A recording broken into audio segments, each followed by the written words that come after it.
On this episode of Basic Able, we'll be talking, listening, captioning, reading, however we communicating about language. For instance, do I say disabled people or people with disabilities? What about differently abled or physically challenged? Why am I asking myself rhetorical questions out loud? This is Reid. This is Basic Able.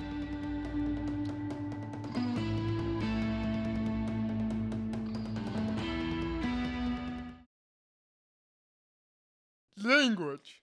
A heavy topic indeed.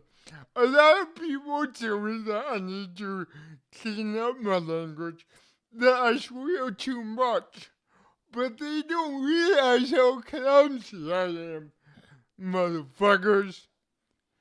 And now an anecdote on language.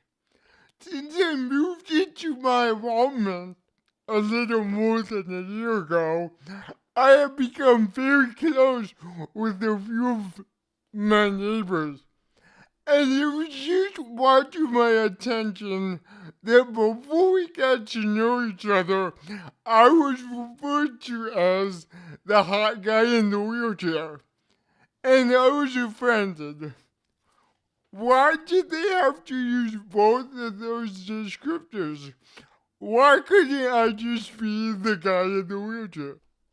So here is me now to talk about language. I'll talk to Sara, Acevedo, and Cheryl Green.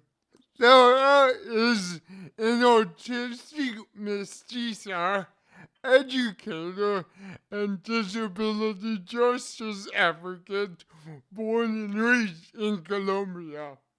Her background is in linguistics, disability studies, and activist anthropology.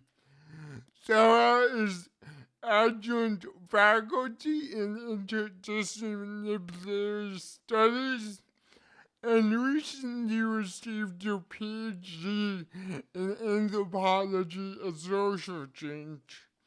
Cheryl, who is coming to us from Portland, is a neurodivergent multimedia digital artist, closed captioner, and audio describer whose work focuses on disability culture.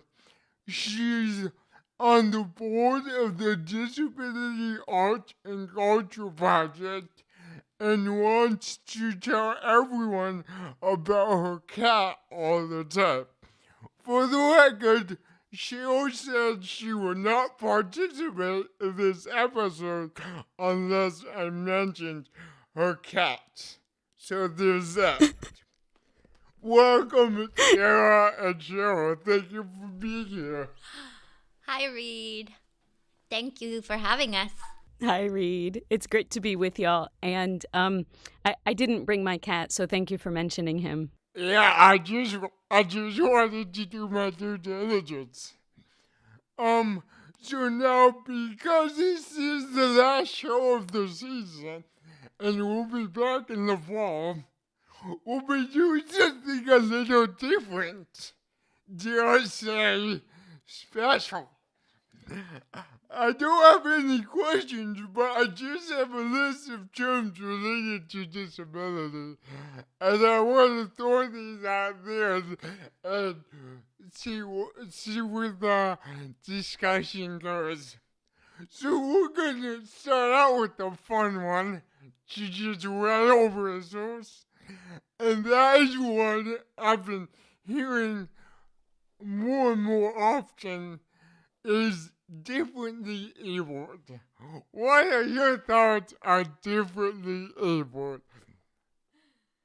I think that's bullshit in basically any way that you can slice it. I hate that term because people think that, well, first of all, euphemisms don't work. They are known to kind of make things worse when you don't just talk about something. You make something taboo. Oh, we can't say the D word. Well, differently abled is another D word. But really, it still isolates and separates disabled people because all people are different from one another in some way. But we don't call non-disabled people differently abled. We're still only using it for disabled people or people with disabilities. And so I just don't find it useful as a term that promotes inclusion. It definitely doesn't promote inclusion. It does not promote equity. And it's just plain, I mean, it is absolutely ridiculous sounding. Yeah. I just think is a discursive acrobatics. It's like it's so difficult. Why really make it more difficult than it needs to be? It's just even difficult to say it differently able, like a differently able how. Now, does it relate to the inherent problem that some people see with the word disabled? Like, is disabled in itself problematic, and in that way, that's why people don't want to use that word? I think that there is a confusion, or this is a question that I often get from my students and other people that I talk to, and it's like, but shouldn't we get rid of the dis, because dis just means less? And to me, that is just a very clear example of people who have not been exposed to disability culture. There is a history behind these words, and there is also not only a history of oppression, but also a history of reclamation. Staying in the surface with this discussions about language is really missing the point of like there is complexity. I just heard Sara use the word discussion. It starts with the prefix dis. Why is this not an issue, but disabled is? Got him! Got me! Good looks. I think you need to say discussion with 2 F's instead of an S. From now on, discussion. I think we should say differently cautioned. Differently cautioned. Yeah, differently discussioned. Speaking of reclamation, the next terms are cripple, gimp. Well, I like them all. I have been told I'm not allowed to use GIMP. That's just for gimpy people, I guess, to use that. I mean, I got a gimpy brain. Let's be honest, I got a gimpy brain. I do use crip sometimes in the context of like crip culture and crip pride, and I love the word criptastic. I have heard cripalicious, which is great. I'm all for it in a nutshell, but I think that in the brain injury community, that is not a thing. It's still very much, I'm a thriver, not a survivor, or, uplifting, inspiration, porn rhetoric like that. I don't think crip comes up a lot there, but I identify more with crip culture, neurodivergent culture than I do with brain injury culture. Also, I am, with age, starting to become physically gimpy as well. So I think maybe I'm getting close to being able to start to reclaim that. I can ask my physical therapist what he thinks about that, because I need his permission, of course. Yeah, can he write you a prescription for gimpiness? Well, he's supposed to make me less gimpy, not more gimpy. Well, I have different views. Not from Cheryl, just like various things that come to mind and that I wrestle with. There's a recognition of a crip culture and a crip stemology and crip embodiment and all of what it means beyond, again, the medical label. And so what the reclamation actually brings is this sort of this resonance with community, and a community that's fragmented and a community that's very rich. Right? And a community that we don't, of course, agree with each other or all know each other because we're crippled, right? We just know most of each other. We just know most of each other, yeah. Can I just say that when I engage in that battle, I mean, I just can't engage in it because of my crippling fear. Person with a disability versus disabled person. How much time do we have? Okay, that's a big one. It's a big one. It's a really big one. Just cut me because I could go on forever. Yeah, I will cut you. Just cut me. Yeah. Oh my God, like, oh my God. Well, let's start off with how either you have the language that you use for you, Yes. but if you had to pick between a disabled person or I'm a person with a disability, which would you choose? Oh, I'm a disabled person, 100%. 100%. And I'm an autistic person, not a person with autism. And I've said this before, right? I often try to sort of situate my own experience before just like getting into this big discussion with no context. And I say, I don't carry autism in a bag, right? I don't carry it with me and then go and drop it. I've said this before just simply because the images is just stuck in my head. I once also saw a graphic. There were two stick figures.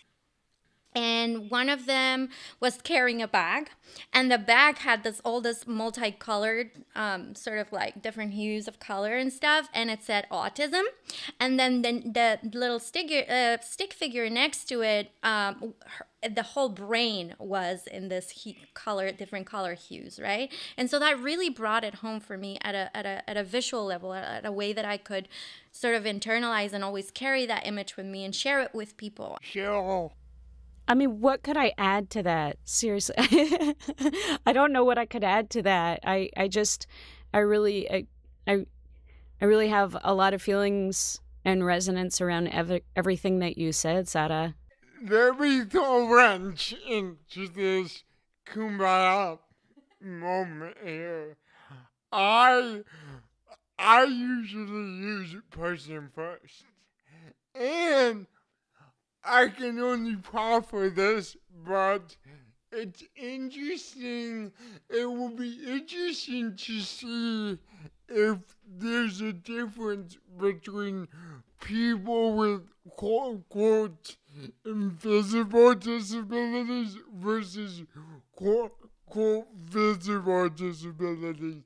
And I am partial to person first because I feel that society already projects my disability back onto me way too much. So I try to claim my personhood because it is so obvious that I'm disabled that people sometimes don't see past that. So let's talk about inspiration porn. The new burgeoning inspiration porn industry. So I full-heartedly believe that inspiration porn is an issue. However, I do think that the term is used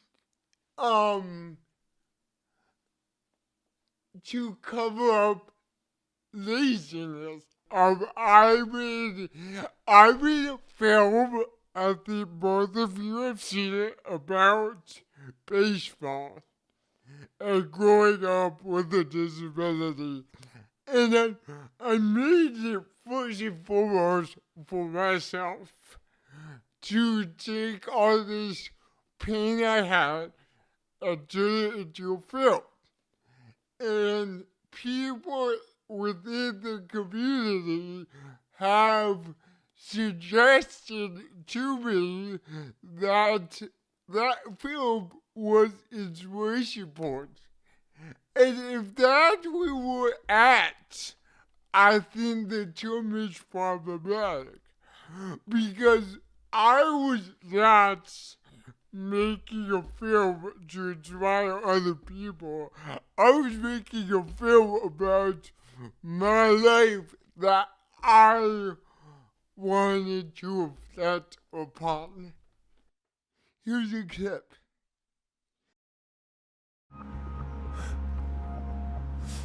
I'm a filmmaker who can't shoot a steady shot. I'm a baseball fan who can't play.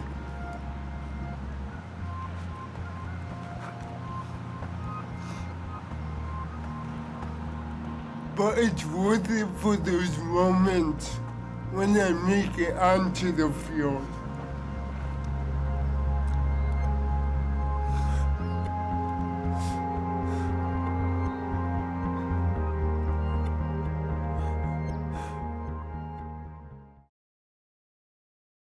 So this is what it's coming up for me. I watched the film, and I think that like what you're suggesting about overusing any term and then sort of devoiding it of its meaning has potentially powerful. It can be a powerful tool, but it can also be a bit of a drawback. So I think how I understand inspiration porn is in the context of non-disabled people utilizing an expression or a form or an activity or anything else to feel better about themselves for whatever reason, right? So I will use disability as a prop and thereby denying the humanity of the person, right?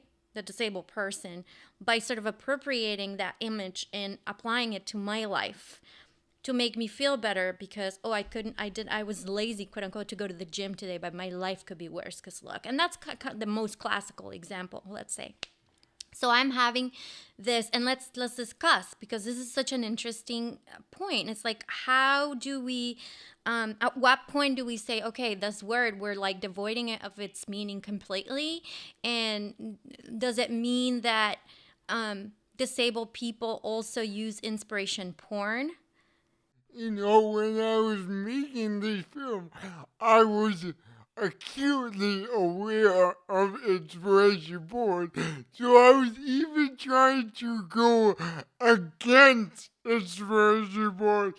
And the one thing that I struggled with the most was the soundtrack. How do I get an extremely emotional song, specifically at the end, that isn't going to be seen as trying to elicit some bullshit inspiration?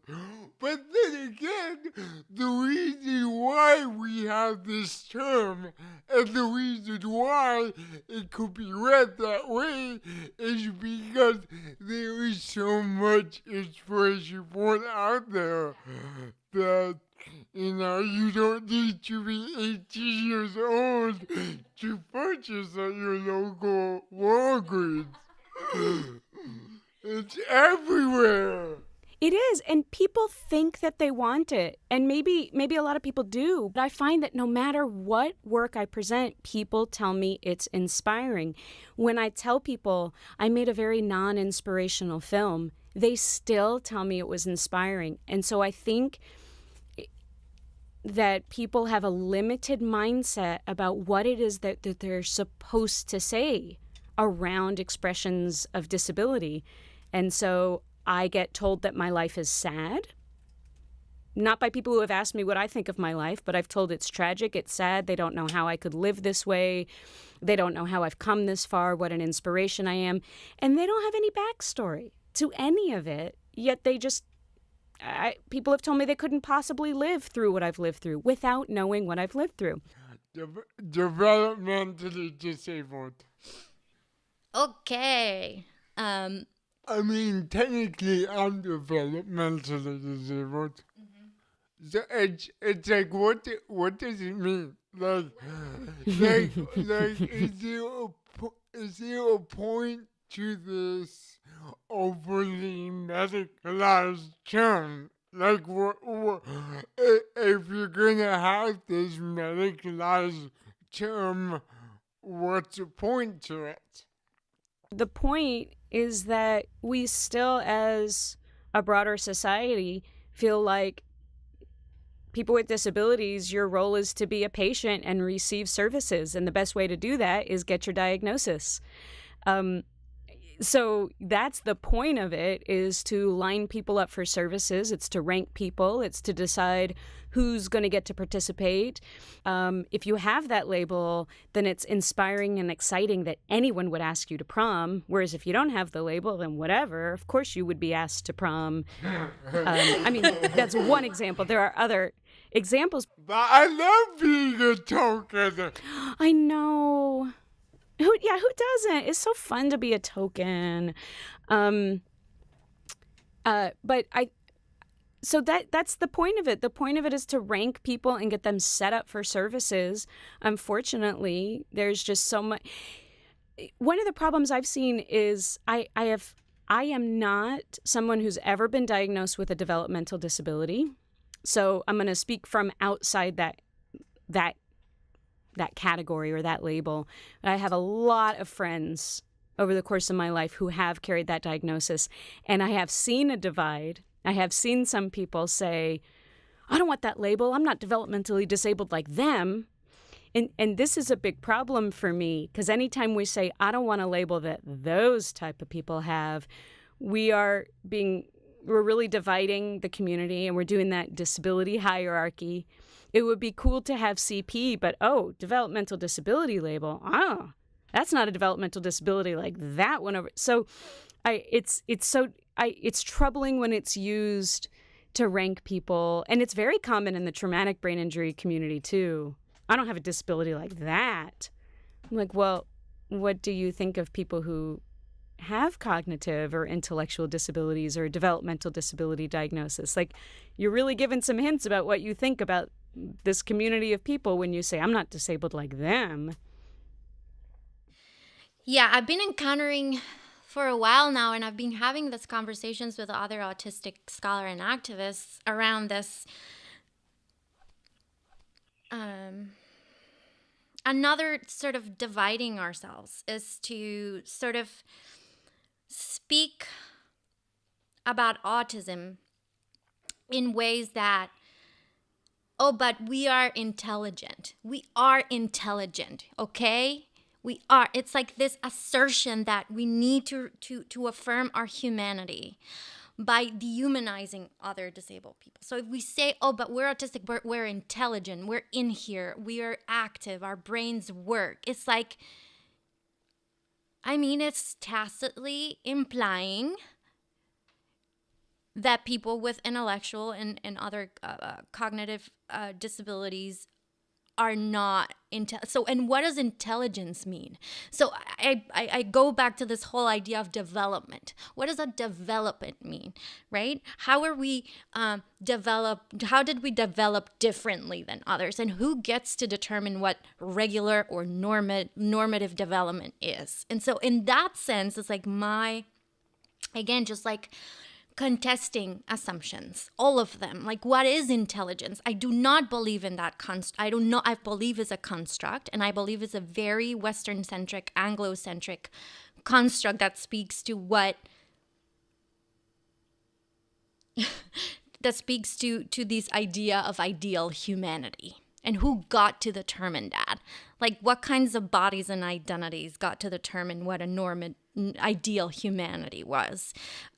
So in saying, but we are intelligent, I feel like we are throwing other disabled people under the bus with that, sort of asserting, like, I'm not like those people. Okay, I'm autistic, but I'm not like those people.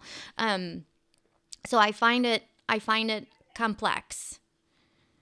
Neurodivergent. Oh, boom. Yes. Pretend we're not overly excited. Oh, neurodivergent. Okay. Cheryl. It's the most beautiful word. It's one of the most beautiful words. Say it again. Say it a bunch of times in a row for me. Neurodivergent. I love the term neurodivergent. Again, depending on who I'm talking to, I might identify myself as neurodivergent or as somebody with a brain injury or brain injured or whatever. I like it because I feel that I am neurodivergent. If you look up the definition of it, there I am. I also like it because that term, I feel, makes me feel more aligned with Sara and other people who are neurodivergent but maybe didn't have a traumatic brain injury. So for me, it's a community building term. I like the way the word sounds. I think it's a cool sounding word. I like the way it sounds when Sara says it, especially. And I find it kind of an in-your-face reclaimed term that is very pleasant. And I also find that when I identify myself as someone who had a brain injury, usually the first question I get from strangers is, how did it happen? As if I would like to relive my trauma for you, as if that's a fair question in any way. It's a gross, unfair question that you're never going to reciprocate. You just want to hear something gory and then be relieved that I lived through it. Again, not actually knowing the story. When I identify myself to people as neurodivergent, nobody ever asks what that means, and I can live my life in peace and not be interrogated, and I love it. Then when I do meet other people who identify as neurodivergent and I say the word, hands go in the air, people start flapping, people start yelling, me too, me too. And so I really like it. So I really enjoy an idea of not diversity, but divergency or whatever. I really like divergent. I really like it because I am very averse to the norm. And I guess that's a political statement, but mostly because I've never understood the norm. I've tried to assimilate to the norm by mimicking and sort of masking. And that's caused me tremendous pain throughout my life. And, I always knew I was neurodivergent my whole life. I just didn't have the language for it. And not having the language for or an understanding of neurodiversity causes a lot of, it sort of really rehashes or like brings out this internalized ableism. You don't see any other model out there. You don't see the alternatives, right? So the alternatives for me were non-existent. There was no, let's gather in community and talk about how we are divergent from the norm and how in being divergent from the norm, we are absolutely beautiful and rich and layered and complex and human. You need therapy, you need medication, you need to be tamed. So for me, there is this sort of like visceral or like inner connection, like precognitive affective connection between the taming of my body as a woman, the taming of my body as a Latin American woman, and the taming of my neurology. So it is this, I often think about the label of hysteric and think about sort of the overlapping experiences of neurodivergent women and women who are labeled hysteric, and even going way back in history thinking about witches and the persecution of witches and the witch hunts, and then sort of bringing it to today and thinking about, or a little after the sort of like the birth of psychiatry and the insane woman, and then bringing it to today to the feminist. How are we characterized because our bodies do not resist taming? And when they resist taming, they're violated, and they're abused, and they're oppressed, and sort of for me, those identities are totally interrelated. So my neurology expresses it comes through the somatic expression of my body in like sitting like with my leg crossed, or like moving, or like flapping, stimming with my hands, or doing anything else that could seem quote unquote unladylike. For me, that is not only a site of pride in a communal identity, but also a source of like divergent personhood, which I love so much. And there is of course, because it's complex, there are the sides that are complex about that are more difficult about an identity that is not only symbolic or political or cultural, but it's also an embodied identity.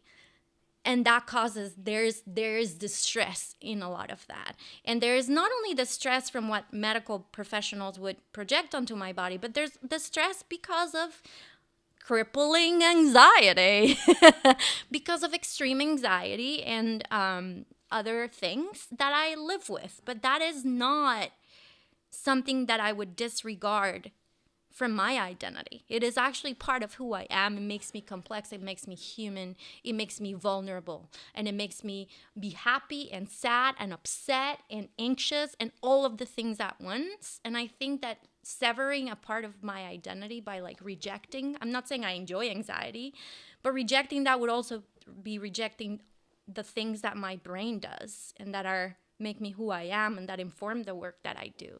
Thank you, Sara and Cheryl, so much for coming on, and it's been a lot of fun. Thank you for having us. I think you were expecting something funnier, but Cheryl and I are really boring, so we apologize for that. You're funny. I love being boring. Thank you, Reid.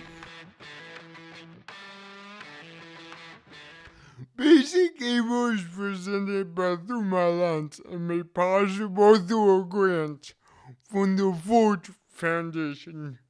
Producer of Basic Able is Victoria Newton, executive producer Dan Lee, Kayla, Nicholas Berger, and Oshanda Brooks. Captioning and guest with conflict of interest, Cheryl Green.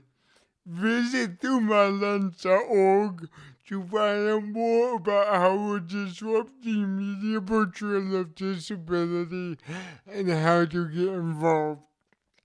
This is Reid Davenport reminding you that you shouldn't throw stones no matter what kind of house you live in. You could seriously hurt someone.